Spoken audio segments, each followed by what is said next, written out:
ক্যাপভার্দের match সবাই ধরে নিয়েছিল ওয়ান সাইডেড হবে, কঙ্গোর ম্যাচ, অমুকের ম্যাচ সবাই ধরে নিয়েছিল ওয়ান সাইডেড হবে, কিন্তু সেটা হয় নাই ফার্স্ট রাউন্ডে।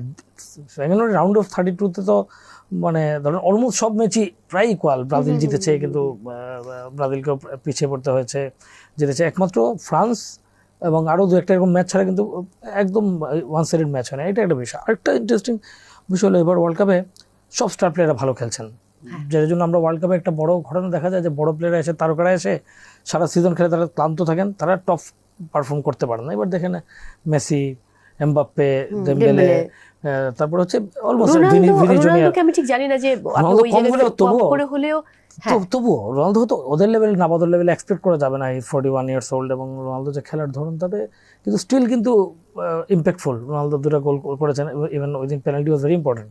আমরা যদি পেনাল্টি গোল হলে আমাদের পেনাল্টি গোল না হলে বোঝা যায় যে হাউ মাচ মানে costly this is how much costly miss can be. তো সেটার জায়গা থেকে আমি যেটা মনে করি যে এটাও এই ওয়ার্ল্ড কাপ, এটা আমার কাছে মনে হয় যে লাস্ট কবে 86 ওয়ার্ল্ড কাপ, তখন হচ্ছে কি তখন টপ প্লেয়াররা ভালো খেলতো, কিন্তু লাস্ট 4-5টা ওয়ার্ল্ড কাপে দেখা গেল যে টপ প্লেয়াররা ভালো খেলতো না, এবং এই কারণে টপ টিমগুলো সাফার করতো। টপ টিমগুলো তাদের প্লেয়াররা ক্লান্ত থাকতো, তারা সাফার করতো। কিন্তু এইবার কিন্তু সেটা হচ্ছে না। মানে তুলনামূলক ছোটো দলগুলো তারাও কিন্তু ভালো করছে। তারা ভালো করার একটা কারণ হলো তারা যেহেতু অনেক বেশি প্রিপেয়ার্ড থাকে, ওই ওয়ার্ল্ড স্টেজটাই হচ্ছে তাদের শো করার একটা জায়গা। যেমন ক্যাপভার্দ থেকে আমরা কয়জন চিনতাম, বাংলাদেশের তো এই 90% লোক নামই জানতো না। সো এইটা হচ্ছে তারা ওই মিশন হিসেবে নেয়, ফলে তারা অনেক মোটিভেটেড থাকে। তাদের প্লেয়াররা ক্লাবে অত বড় নাম না, ফলে অত প্রেশার রাউন্ডে নিতে হয় না।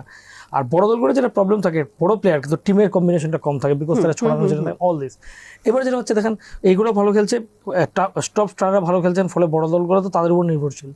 সেটা একটা ঘটনা ঘটছে। আপনি গোল্ডেন বোটের লড়াই চিন্তা করে দেয় যে 6-7 এখনো 4টা করে ম্যাচ বাকি আছে পোটেনশিয়ালি, যদি এমবাপ্পে এবং 4 জনেরই ডেম্বেলে এমবাপ্পে মেসি 7টা গোল হয়েছে, হ্যাঁ হালান্ড 7টা গোল হয়েছে, কিন্তু তারা যদি ফাইনাল পর্যন্ত যায় তাহলে আরো 4টা ম্যাচ খেলবে। তার মানে আরো 4টা ম্যাচে তো দেরিতে চান্স, 13 গোল যে হওয়ার যে চান্স সেটা হতো। কালকে যদি বুঝি না তো ভালো না খেলতেন, Messi code score 1 or 2 more goals, তাই না? তাহলে তো মানে চিন্তা করা যায় এরকম ঘটনা কিন্তু ঘটছে।